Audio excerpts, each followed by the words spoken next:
بسم اللہ الرحمن الرحیم۔ السلام علیکم ناظرین، شام غریبہ میں لڑکے اور لڑکیاں اکٹھے ہو کر ایک اندھیرے کمرے میں ملاپ کرتے ہیں۔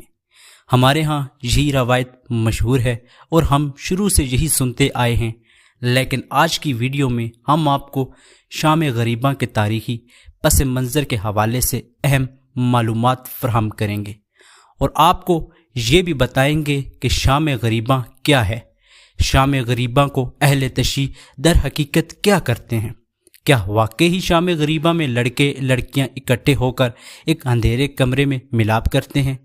انہی تمام تر سوالوں کے جوابات دینے کی کوشش کریں گے۔ ناظرین، شام غریبہ دراصل اس شام کو کہتے ہیں جو معرکہ کربلا کی پہلی شام تھی، اور جس شام کو یزیدی فوجوں نے شہداء کربلا کی نعشوں کی بے حرمتی کی اور انہیں شہید کرنے کے بعد ان کی نعشوں پر گھوڑے دوڑائے۔ یزیدیوں نے اپنے مقتولین کو دفن کر دیا، لیکن شہداء کربلا 2 دن بے بور و کفن کربلا کے تپتے میدان میں پڑے رہے۔ پھر تیسرے دن ایک قبیلے والوں نے ان کی نماز جنازہ ادا کی اور انہیں دفن کیا۔ خانوادہ رسول صلی اللہ علیہ وآلہ وسلم کی عورتوں کو سر عام گلی کوچوں میں پھیرایا گیا۔ یہ کربلا کی پہلی شام تھی جس میں خانوادہ رسول صلی اللہ علیہ وآلہ وسلم اور حضرت امام حسین علیہ السلام کے ساتھ مسلمانوں پر ظلم و ستم کے پہاڑ ڈھائے گئے۔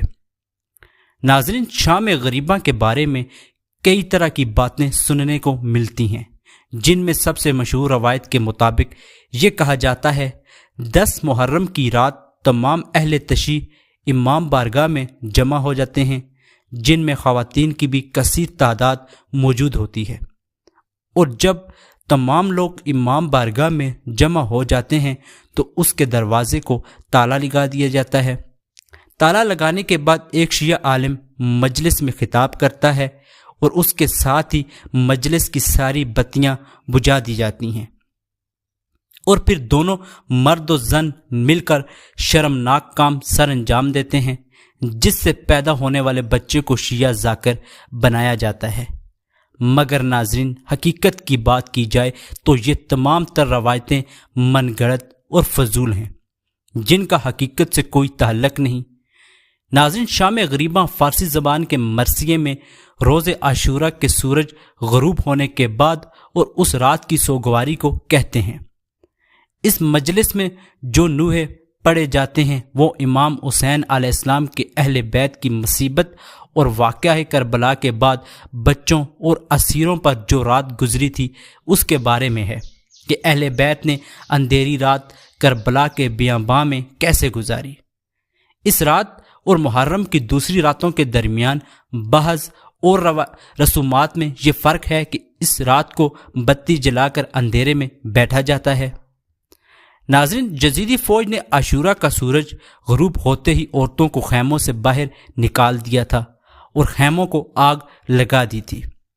ناظرین، لفظ غریب کا معنی وطن سے دور ہونا بھی ہے، اور بعض اوقات جو بے یار و مددگار اور اکیلا رہ جائے اس کے لیے بھی یہ لفظ استعمال ہوتا ہے۔ شام غریبہ میں بھی جو لوگ اپنے وطن سے دور اکیلے اور بے یار و مددگار رہ گئے تھے ان کے لیے استعمال ہوتا ہے۔ ناظرین، مظفر الدین شاہ کی حکومت سے سوگ کی یہ رات تہران میں مرسوم نہ تھی، اور شام غریبہ کا نوحہ ان کی زبان میں ہے، اس لیے یہ ممکن ہے کہ عزاداری کی یہ رسم مظفر الدین کے زمانے میں ترک قوم اور ان کی وجہ سے تہران میں شروع ہوئی، اور شام غریبہ کی بہت بڑی مجلس اہل ترک کی مسجد شیخ عبدالحسین میں ہوتی ہے۔ ناظرین، شام غریبہ ایک مجلس کی طرح ہے، اس فرق کے ساتھ ساتھ اس مجلس میں چراغ روشن نہیں کیے جاتے بلکہ موم بتیاں جلا کر روشن کی جاتی ہیں، اور عزادار اس رات کو جلوس یا علم بردار نہیں کرتے اور نہ ہی زنجیر زنی و ماتم کرتے ہیں، بلکہ مجلس بپا کرتے ہیں۔ اس مجلس کا مقصد سن 61 ہجری میں امام حسین علیہ السلام پر اس رات جو مصیبت گزری وہ ہوتا ہے۔ اس کے علاوہ اس میں یہ بھی بتایا جاتا ہے کہ اہل بیت کی عورتوں اور بچوں نے یہ تاریک رات کس طرح کربلا کے بیاباں میں گزاری۔ ناظرین شام غریبہ میں آہستہ آواز میں نوحہ پڑھا جاتا ہے اور سب اکٹھے مل کے بیٹھ جاتے ہیں اور نوحے پڑھتے ہیں۔ ناظرین کربلا میں اس رات کو وحشت اللیلہ یعنی وحشت کی رات بھی کہا جاتا ہے، اور اس رات بچوں اور اسیروں کی یاد میں موم بتی جلائی جاتی ہے۔ پاکستان اور بھارت کے اہل تشیع حضرات یہ مجلس سورج غروب ہونے کے بعد منعقد کرتے ہیں، اور اس مجلس میں اہل عزا اندھیرے میں اور زمین پر بیٹھ کر خانوادہ رسول صلی اللہ علیہ وآلہ وسلم پر برپا ہونے والی قیامت صغریٰ پر ماتم اور گریہ کرتے ہیں۔ اسی امید کے ساتھ کہ آپ کو ہماری آج کی یہ ویڈیو پسند آئی ہوگی۔ ناظرین اگر آپ کو ہماری آج کی یہ ویڈیو پسند آئی ہے تو ہمارے چینل کو سبسکرائب کرنا مت بھولیے۔ ملتے ہیں ایک نئی تحقیقی ویڈیو کے ساتھ۔ خدا ہم سب کا حامی و ناصر ہو۔ مجھے دیجیے اجازت۔ خدا حافظ۔